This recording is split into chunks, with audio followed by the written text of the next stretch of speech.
In 2009, on the 100th anniversary of Kwame Nkrumah's birth, Roy Walker wrote this essay for the Pan-African perspective. Its question is blunt. Who really holds power in the modern world, and what do they do with it? Walker's answer is monopoly finance capital, a handful of megabanks and the families behind them, and its weapon against Africa is neo-colonialism, what Nkrumah called the last and most dangerous stage of imperialism.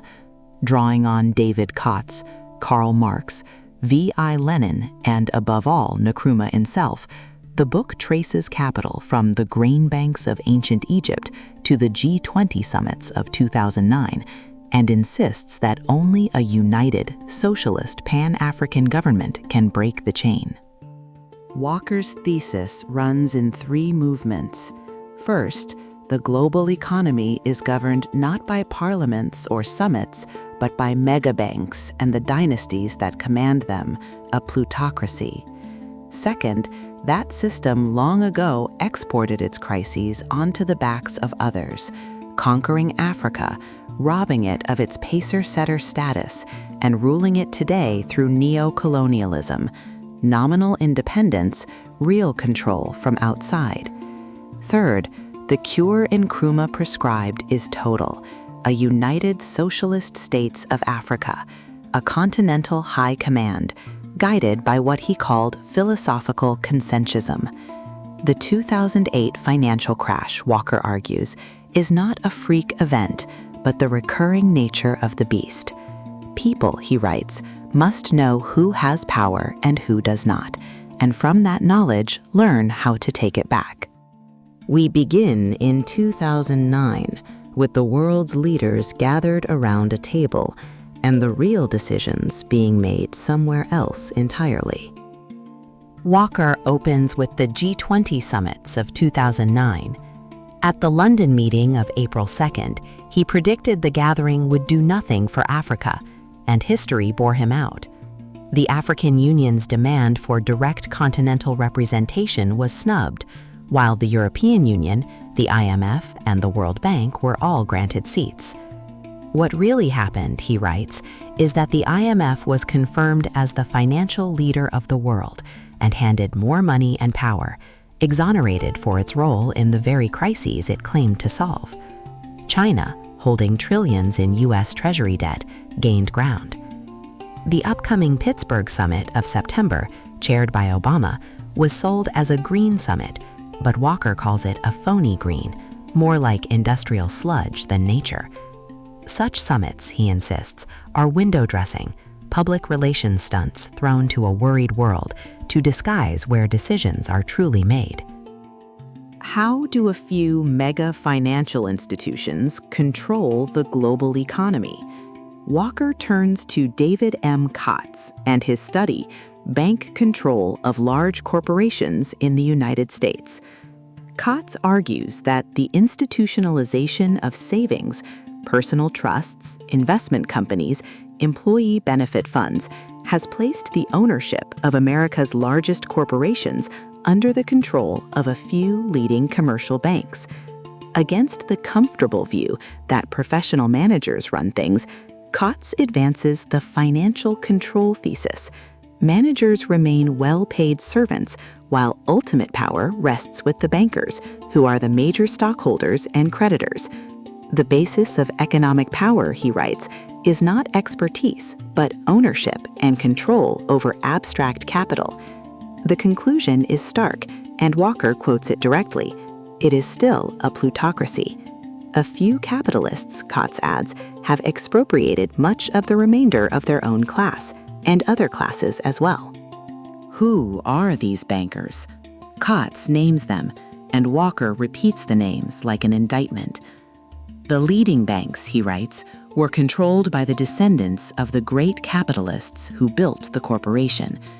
David Rockefeller, grandson of John D., stood at the helm of Chase Manhattan Bank. James Stillman Rockefeller headed First National City Bank in the early 1960s.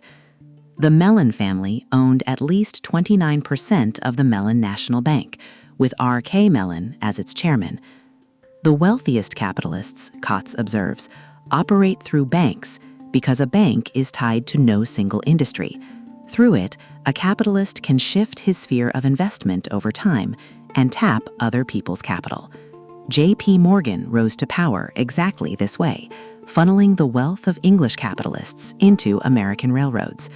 Through their banks, the Rockefellers and Mellons control corporate empires worth far more than their personal fortunes.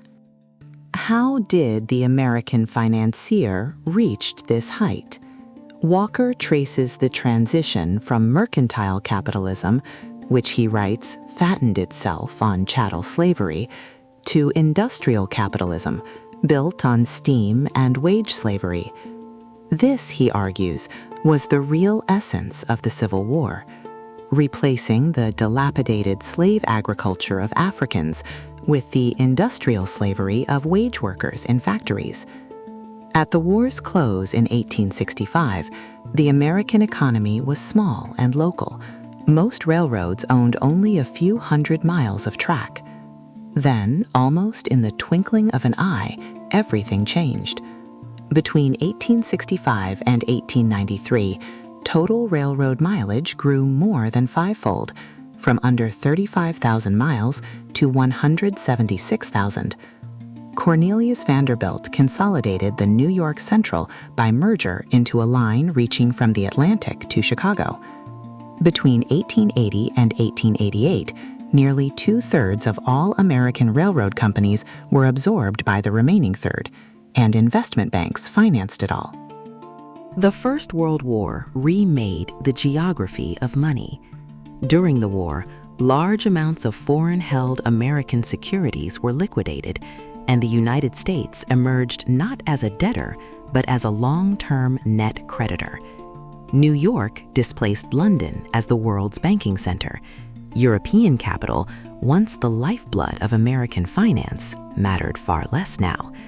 Coates notes that this trimmed the relative power of houses like Morgan & Company and Kuhn-Loeb & Company, whose strength had rested on their monopoly over European capital sources. But the Stillman-Rockefeller Group, whose original wealth came from oil profits rather than European investors, may actually have gained from the shift. Walker's point is that whoever controls the American financial empire now controls much of the world, and he points to the mountain of Chinese money loaned to the United States through the Treasury as living proof of how that empire is sustained. Before tracing the crises, Walker asks an older question: where did the megabanks come from, and why does this system break down again and again? The history of the megabanks, Walker insists, did not begin in Europe. It began in the grain depositories of dynastic Egypt and the Babylonian temple of Ishtar. In Egypt, the centralization of the harvest in state warehouses produced something revolutionary: written orders for the withdrawal of grain that circulated as a general means of payment to tax gatherers, priests, and traders alike. These grain receipts were among the first money, and they let Egypt reserve its precious metals for foreign purchases and the military. Representative money and the warehouse receipt were African inventions, alongside writing and the very accounting techniques that underlie modern bookkeeping. From the Nile, the practice passed to Delos, Athens, and Rome. Greek and Roman banking, Walker argues, was probably built on Nile Valley and Carthaginian traditions. The bank, in other words, is far older than capitalism and far older than Europe. Walker then follows gold into the modern age. The classical gold standard, under which nations settled accounts in bullion, collapsed with the First World War. At Bretton Woods in July 1944, the United States, Britain, Canada, and France pegged their currencies to a dollar that was itself redeemable in gold, and created the IMF and the World Bank, structures designed, Walker writes, to give Washington de facto control. But the United States could not forever let the world cash its dollars for gold while waging wars like Vietnam. So in 1971, Richard Nixon simply stopped converting dollars into gold. From then on, the IMF waged a campaign against gold's role. In 1976, at Jamaica, it planned gold sales to elevate special drawing rights, and by 1977, 44 nations were pegged to the dollar. Gold, freed from its anchor, soared, topping $460 an ounce in 1979 and $840 in early 1980. Walker argues that the Federal Reserve was born from crisis and built for the banks. 19th century American banking suffered periodic panics and failures whenever banks refused to pay gold to depositors, and the Treasury lacked the authority to stop them. In the Panic of 1907, it was J.P. Morgan who organized a consortium of bankers to bail out the system, and the lesson the powerful drew was that Morgan had proved more effective than the government itself. The Federal Reserve System that followed, Walker writes, is a quasi-government agency. It only appears governmental. In reality, it is dominated by the country's major banks, with a minority of multinational allies. There was never any chance, he argues, that the American power structure would let true competitors address a global crisis. When the Treasury and the Fed were elevated in 2008 to dispense bailouts, he sees them usurping the powers of Congress and the courts. To show that crisis is built into the system, Walker walks through the failures. Penn Square Bank, a small Oklahoma City outfit, grown from $62 million in 1977 to over $500 million by 1982 on reckless oil and gas loans, collapsed in July 1982, having sold loan participations to Continental Illinois, Seafirst, Chase Manhattan, and Michigan National. Penn Square's fall dragged down Continental Illinois in 1984, the biggest bank failure in history until then. The savings and loan crisis of 1986 to 1995 destroyed some 2,377 banks, two-thirds of all failures from 1934 onward. 1989 alone closed 534. Then, in September 2008, Washington Mutual eclipsed them all, dwarfing the $32 billion IndyMac seized that July. The death blow, Walker argues, was the Graham-Leach-Bliley Act, which gutted Glass-Steagall and drove the system from crisis at Mach 2 to Mach 20. Walker now turns the lens on Africa, not as victim first, but as the original pacesetter of human civilization, robbed and then ruled. Africa, Walker writes, was the first people of the world and gave humanity all of its cultural attributes, the first to walk upright, the first to master fire, the originators of writing, medicine, philosophy, religion, the arts, and the sciences. He points to the Ishangovon, a 22,000-year-old calculating device from the Congo, and to the Dogon as a center of advanced astronomical knowledge. Dams were built around 2300 BC. The Great Pyramid at Giza remained the tallest structure on Earth until the Eiffel Tower. Citing research by E.W. Robinson, he credits Egyptian astronomer priestesses with creating trigonometry and geometry, measuring the year to 365.24219 days, and setting down a granite standard of exactly 1 meter, 1/10,000,000th of the distance from the North Pole to the equator, the very basis of the metric system. This is the civilization, Walker insists, that monopoly capital later conquered and robbed of its pacesetter status. Walker returns to the Nile to make a pointed contrast. Ancient Egypt, he argues, gave the world its first true financial system. Grain deposit orders served as currency. He cites a transaction by the scribe Amen Nakht under Ramses III, recording deaths for an unpaid coffin and bed. The Egyptians used the deben, a weighted unit of metal or stone, as proto-money, divided into kite, and he describes a 19th dynasty sale of a slave girl priced in deben of silver, but paid in bronze vessels, copper, linen garments, a blanket, and a pot of honey. Yet crucially, Walker writes, These grain banks charged interest on loans, but never devolved into the fractional reserve fraud or the speculative cataclysms of capitalism. There is no historical record, he insists, of the recurring system-wide crises that haunt the monopoly capitalist world.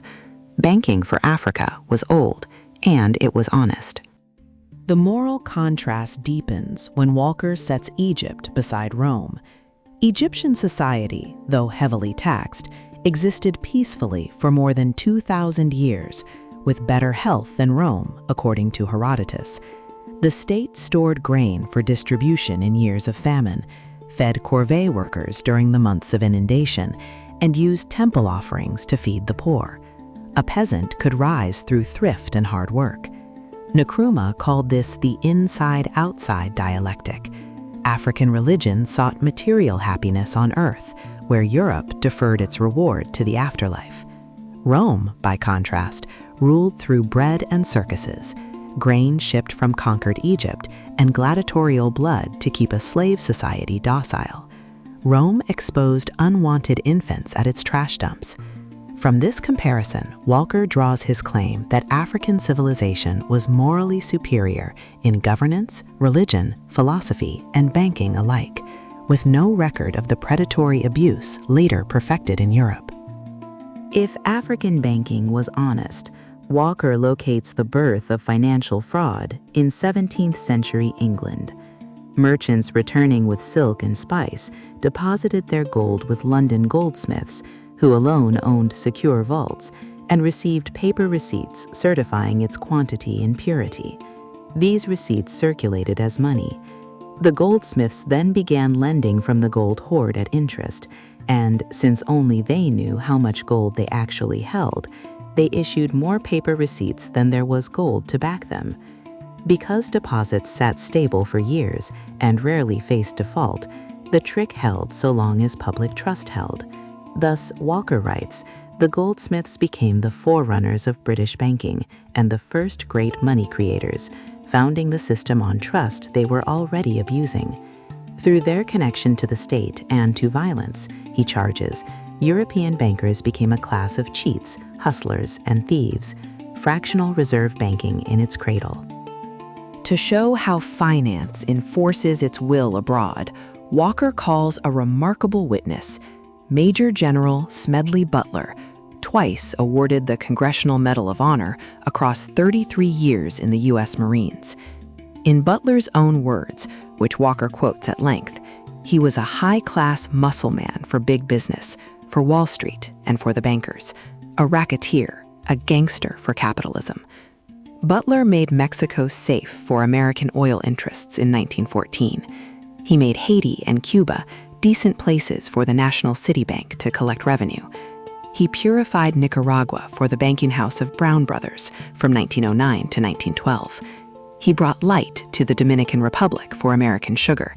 And in China, he saw to it that Standard Oil went unmolested. He had operated, he said, on 3 continents, a far better racket than Al Capone's, who could only work 3 city districts. The military, Walker argues, is finance capital's enforcement arm. To explain how plunder became a system, Walker reaches for the 2 thinkers who dissected it, Karl Marx and V.I. Lenin. Walker grounds his argument in Karl Marx's account of primitive accumulation in capital, the discovery of gold and silver in America, the extirpation and enslavement of its indigenous peoples, the looting of the East Indies, and the turning of Africa into a warren for the commercial hunting of blackskins. These, Marx wrote, signaled the rosy dawn of the era of capitalist production. Walker piles on Marx's evidence, the Dutch atrocities in Java, where Banyuwangi's population fell from 80,000 in 1750 to 18,000 by 1811, the New England bounties of 100 pounds per native scalp, the Liverpool slave fleet swelling from 15 ships in 1730 to 132 in 1792, the Asiento Treaty supplying Spanish America 4,800 Africans a year. Capital, Marx concluded, comes into the world dripping from head to foot from every pore with blood and dirt. The fortune of Europe, Walker insists, was built on the body of Africa. Marx's other great theme, which Walker seizes, is the national debt. Public credit, Marx wrote, originated in medieval Genoa and Venice and took root first in Holland, marking the capitalistic era. The strange doctrine arose that a nation grows richer the more deeply it falls into debt. The public debt became a powerful lever of primitive accumulation, transforming barren money into capital and giving rise to joint stock companies, stock exchange gambling, and the modern bankocracy. At the center stood the Bank of England, founded in 1694, which began by lending to the government at 8% and was empowered by Parliament to coin money out of the same capital by issuing it again as banknotes. The great banks, Marx observed, decorated with national titles, were from the start associations of private speculators. And through the international credit system, the capitalized blood of England's child laborers reappeared as capital in the United States without any certificate of birth. Where Marx anatomized capital's birth, Lenin charted its maturity. Walker draws on imperialism, the highest stage of capitalism, for its central claim that banks, once humble middlemen in payments, grow through concentration into monopolies commanding nearly all the money capital of society and the bulk of the means of production. In France, 3 to 6 great banks, in Germany 6 to 8, command millions upon millions. The decisive step is the personal union. Through shareholding and interlocking directorships, the banks fuse with the biggest industrial firms and then with the state itself. Lenin cited Geidel's data, 6 Berlin banks holding directorships in 344 industrial companies, their boards seating titled persons and ex-civil servants to ease relations with the authorities. The 1900 crisis, Lenin wrote, accelerated this concentration into an actual monopoly of the big banks. The 20th century, he concluded, marks the turning point from the old capitalism to the domination of finance capital. Lenin's analysis, as Walker presents it, turns directly on Africa. Monopoly capitalism, Lenin argued, grows in 4 ways: from the concentration of production into cartels and trusts, from the seizure of raw materials, especially coal and iron, from the rise of finance capital, where a few banks throw a close network of dependence over every economic and political institution, and from colonial policy. And here the dates are damning. When only 1/10 of Africa had been colonized, around 1876, expansion was still possible. But by 1900, when 9/10 of the continent had been seized, the entire world stood divided, ushering in the monopoly possession of colonies and an intensifying struggle for their redivision. That struggle, Lenin foresaw and Walker echoes, exploded into the First World War, when diplomacy could no longer contain the rivalry of European and American trusts over markets, raw materials, and investment capital. The carve-up of Africa, in this telling, set the world on the road to war. When direct colonialism could no longer hold, a subtler form replaced it. Nkrumah named it Neo-Colonialism, the last stage of imperialism. Walker turns to the book at the heart of his argument, Kwame Nkrumah's Neo-Colonialism, the last stage of imperialism. Neo-colonialism, Nkrumah wrote, is the final and most dangerous stage of imperialism. A neo-colonial state is theoretically independent, possessing all the outward trappings of international sovereignty, its own flag, its seat at the United Nations, yet its economic system and political policy are directed from outside. Old-fashioned colonialism is everywhere in retreat. No new colonies are created, because once a country is nominally independent, it can no longer be openly seized. Control is exercised instead through economic and monetary means, the forced purchase of manufactured goods, foreign control of the banking system and foreign exchange, and civil servants placed to dictate policy. And that control, Nkrumah noted, need not rest with the former colonial power. It may belong to a consortium of financial interests, as in the Congo, identifiable with no single state at all. Nkrumah called neo-colonialism the worst form of imperialism. For those who practice it, power without responsibility. For those who suffer it, exploitation without redress. Its method, Walker explains, is to break large colonial territories into small, non-viable states, too weak to develop alone and dependent on the former ruler for defense and security. Aid becomes a revolving credit, paid out by the neo-colonial master, passed through the client state, and returned as increased profits. Genuine multilateral aid is impossible because each developed power guards its own sphere. Manufacturers oppose anything that raises raw material prices, or worse, educates a population into anti-colonial movements. The only safe aid, Nkrumah observed, is military aid, and that marks the last and self-destructive stage, since weapons pass to opponents and the wars only deepen the original misery. Neo-colonialism is a victim of its own contradiction. It must seem to raise living standards, while its very object is to keep them depressed. Walker shows the geography of this system in the IMF's own categories. Citing the Wall Street Journal of May 1965, he notes the fund's sharpening demarcation.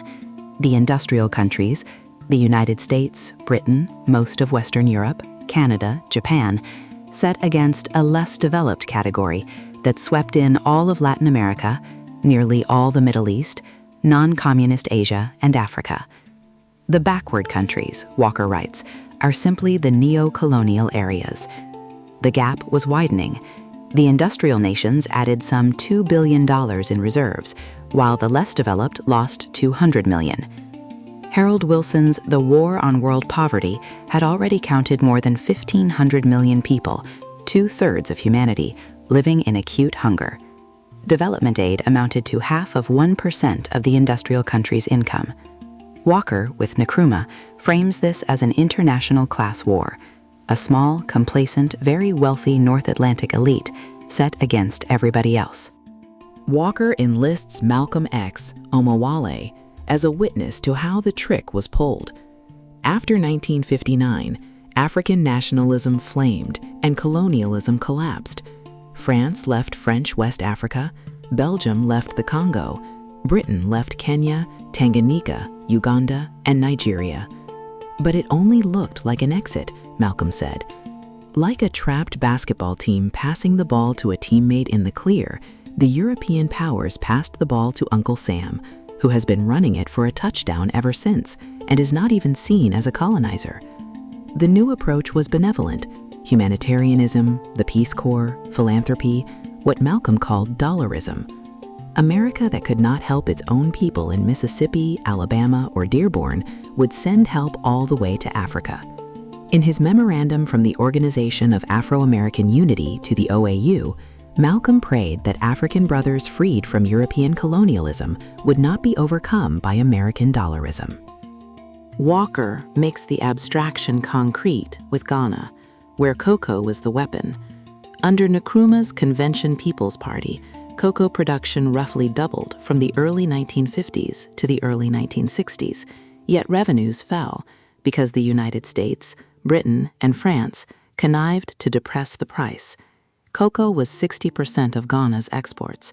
The resulting social dislocation became the cover for the February 1966 coup, led by Generals Otu and Ankara, with Police Commissioner Harley. The motives, Walker spells out, were political. The United States resented the CPP's criticism of its role in the Congo and Vietnam and of American racism. Britain bristled at Nkrumah's stance on Rhodesia and South Africa.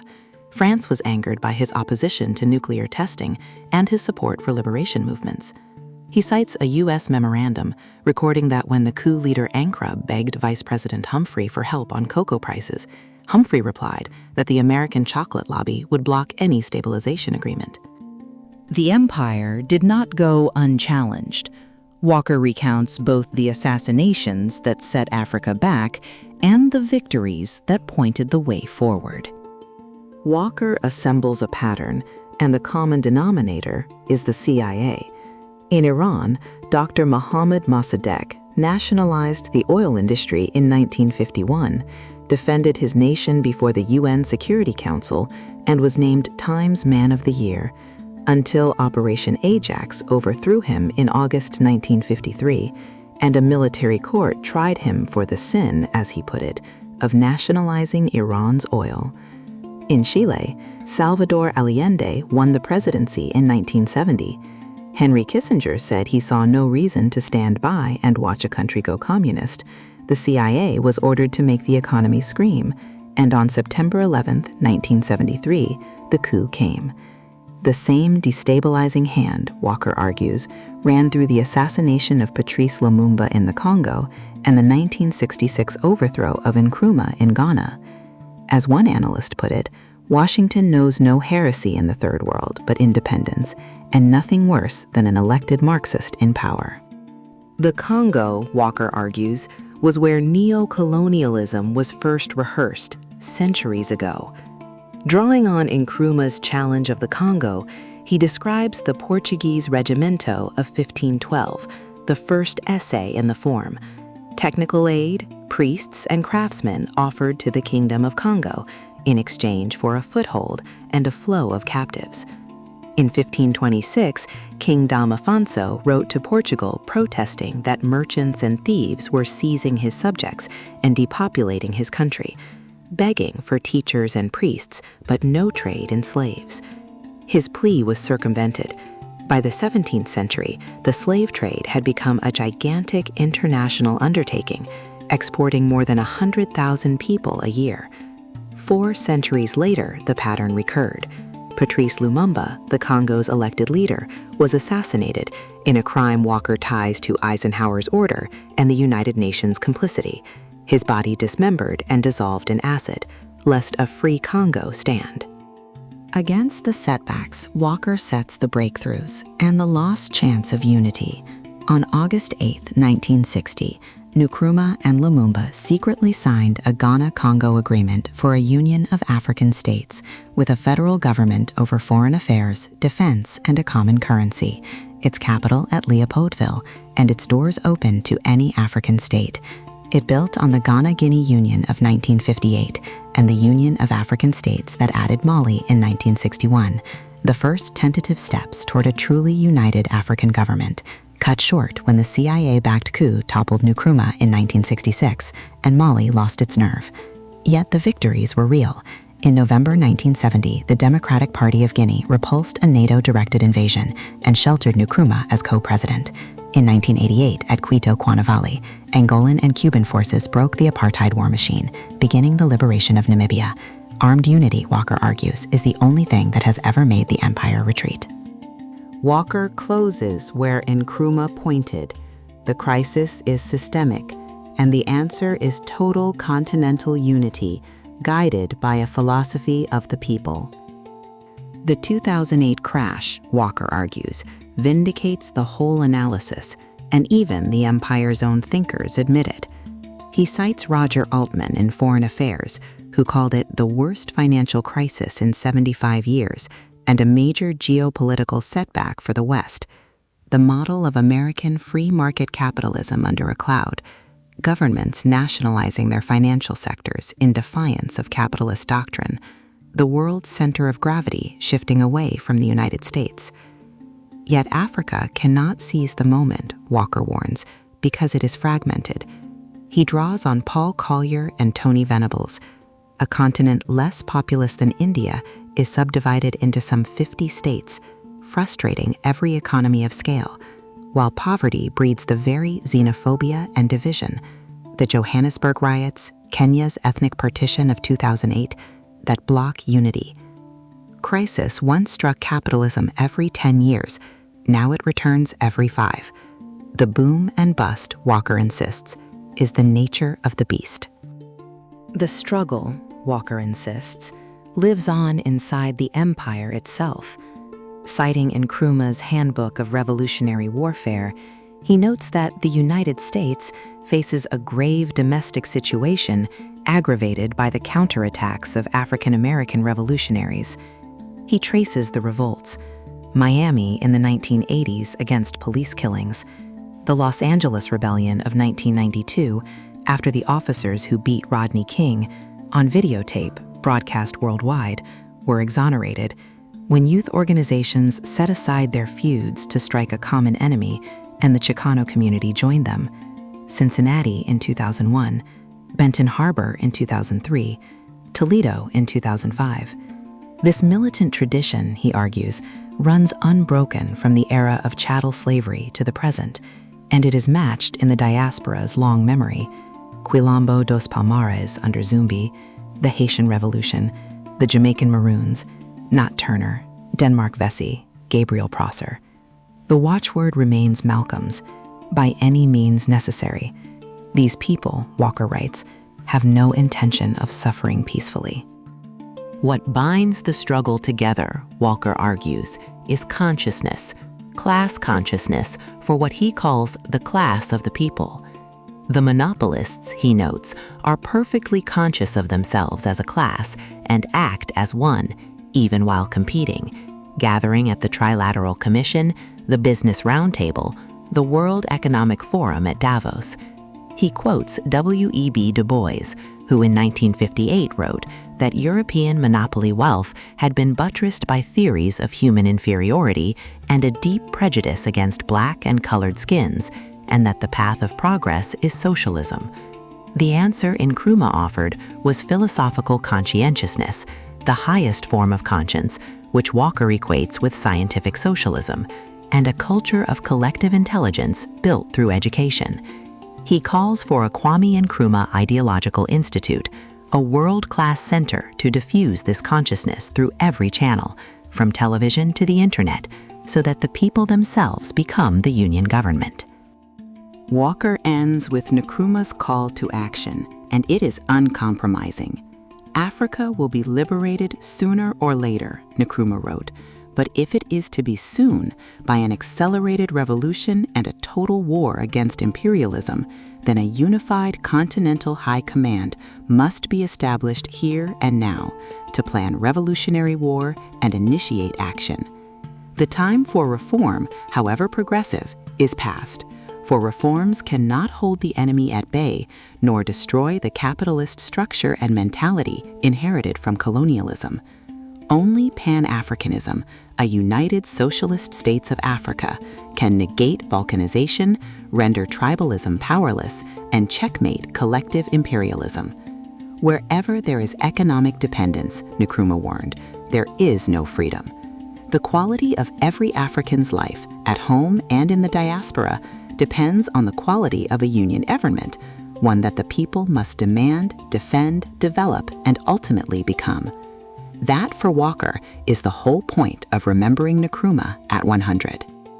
Roy Walker leaves us with a single conviction: none of it, not economic rejuvenation, not cultural rebirth, not a meaningful African voice in the world, is possible without union government, a government guided by the principles of philosophical conscientiousness, operating on a Pan-African scale, backed by the proper political and military agencies. It is the only way, he writes, that Africa will be able to speak with one voice and act as one, and the only way to end the misery of Africa's people and the world's. The megabanks and their dynasties may seem invincible, but no empire, not Babylon, not Rome, has lasted forever. People have to know who has the power and who does not. From that knowledge, Walker believes, the peoples of the African world will finally learn how to take it and how to use it, in honor of Kwame Nkrumah 100 years on.